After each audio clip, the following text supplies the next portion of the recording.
I still haven't taken notice. It moves even closer to this garment. Even our body is considered to be a garment. This isn't who I am. This is the garment. That who am I? My feelings, my aspirations, my hope, my good, my bad, and all that in between. That's who I am, what I am. And if I'm speaking badly about others, then chances are what's happening? I'm getting confused by all of the externals. And we have to peel back all of those externals. I saw something that I hadn't seen before, which I thought was such an interesting insight. It's only by Lashon Hara that we have a very strange teaching. And that is, if I speak Lashon Hara about you, then after 120 years, when we both go up to Shamayim, you're going to see you have certain zuchuyot, certain merits. And you say, I never did that. Then he's saying, I know you didn't.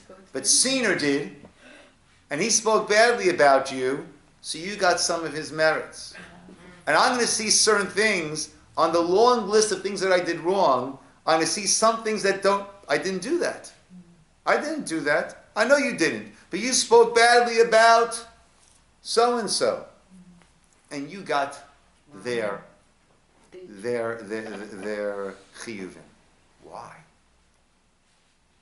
Right? Why in the court, the just law of heaven, why should that be the case? And why is that specifically by Lashon Hara? We don't say if I stole from someone that I'm going to get their averot and they're going to get my mitzvot. We don't say if I damage someone, right? But by no other mitzvah do we find this strange concept of that person's averot come to me, my mitzvot go to them. Why? You can't take it back. So like we said before though, why do I speak Lashon Hara? Because I think that person's going down is going to bring me up. I think that where they are at is going to affect me, but that's not the case. I have to judge and view myself, rating myself against myself. That's all that matters. Not what that person can do and does do or doesn't do. All that matters is, what is it that I can do? And am I doing it or not? And whether they are up or down has nothing to do with where I am at. V'ahavta l'reacha kamocha, love your neighbor as yourself, right? No matter what they have, it doesn't take away from me. So if I am judging myself and I think that my status, my stature is based on what they have or don't have, then the ultimate midah keneged midah, the ultimate divine reciprocity is, okay, you thought that their aveira was going to lift you up. In fact, their aveira is going to bring you down. You thought that your mitzvah was lifting you up over them. Your mitzvah is going to lift them up over you. Everyone was created. We started off B'Tselem Elokim, in the image of God. And everyone is an olam b'fnei atzmo. Everyone is a world in and of themselves. And if I bring other people up, that doesn't lower me. If I'm bringing them up, that's my merit. If they're lifting themselves up, great. Get in on the swell. Catch the, what's it called in the boat afterwards? Catch the wave. Yeah, catch the wave, or catch that pull. right? Get into their tie. When they are, when they have the bike teams that are racing. So it's usually groups of 4. So the first one is bursting through the air. He has it hardest. The other 3, they're all in the tailwind. That's what I was looking for. They're all in the tailwind. And the first one's is gonna tire out, and the one in the back goes to the front. Right? Right? Everyone else is in the tailwind. Other people are doing great. Get into their tailwind. It's called drafting. Drafting. Yeah. Get in the gain. Don't knock anyone else down. Don't think that's what lifts you up. You are the olam b'fnei atzmo. And we have to build that world. We have to fill that world. The opposite of tuma is tara, is purity, is holiness. And there's nothing greater than when a person takes that potential that they have and they utilize that. That is the greatest thing that could be. And after all these parsha, we have parshot kedoshim tihiyu. Right? That is after, we have acharei mot and then kedoshim. Right? That is the mission that we are given. Is there a way to correct the mistake that you said something bad about someone? So is there a way to correct it? So that's the famous story. The person said, "I spoke lashon hara. What can I do to correct it?" So the rabbi says, "No big deal.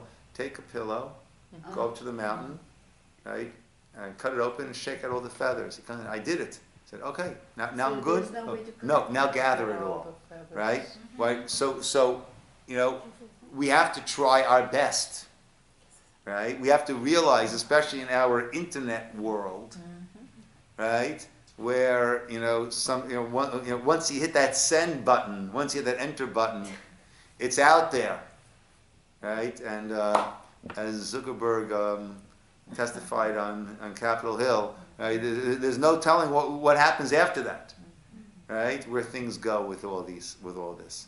So we have to be careful. If we have spoken badly about someone, then we need to do our best to try to correct that, to apologize, right? There was a famous story that a person had borrowed money, I think from the Chasam Sofer, from a great rabbi, and he returned the money, and the rabbi was in the middle of learning, and he took the envelope and put it into a sefer, right, and continued with his learning.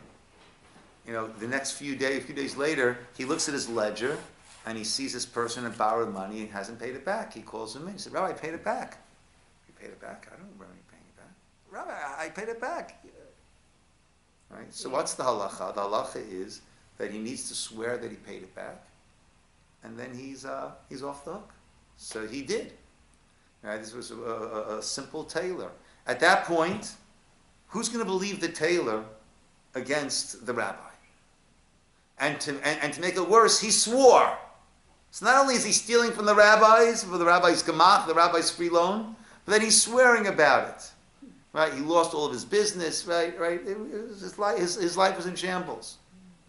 Months and months later, or years later, I don't know what it was, the rabbi pulled out that sefer, sees there's an envelope in there, opens it up, and sees the money in there. That amount of money. He realized, oh my gosh, it's true. So he calls the person and he begs forgiveness. And the person said, "Rabbi, my business is down. Right? The damage, how are we going to undo the damage?" The rabbi said, "I'll go to the shul, I'm going to make an announcement that you were right, I was wrong, I found the money to tell the whole story." And he says, "Rabbi, people are going to say you felt bad for me." Right? So he said, "I have a daughter of marriageable age. You have a son of marriageable age.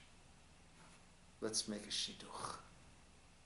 Right? If I'm marrying my daughter to your son, then people will know that I have made that you are not, right, the kachava, and that's what happened. I'm not saying, we speak Lashon Hara, you have to marry your child off to them, but, you have to do what you can do. We all make mistakes, and we've all messed up in this area, and we have to try our best to rectify. That's all we can do. Come back to what you were saying before. Right, Rachel? You know, we if we can't, we do our best. That's all. That's all we can do. But to recognize who we are, our potential kedusha, and it's not measured by anyone else. Okay, my friends, we'll call it over. Okay, question. Yes. Rabbi, Yes, Michal. I think that Dov, you want to come? it's better to maintain silence, to be quiet, no matter what we listen. If we hear something bad about us,